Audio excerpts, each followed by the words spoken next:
In front of me is POCO F5 Pro, and today I would like to show you how you can add photos to text message on this device.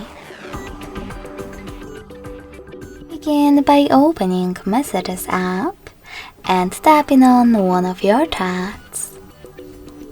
Then tap on this icon with a camera and the photo at the bottom left corner. Now you can click on your photos right away, or select Gallery section and pick them from here.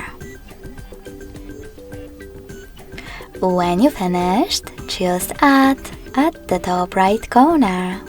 So when I click, as you can see, my photos were successfully added to text message.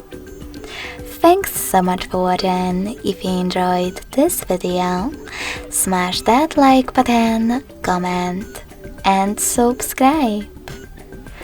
Bye!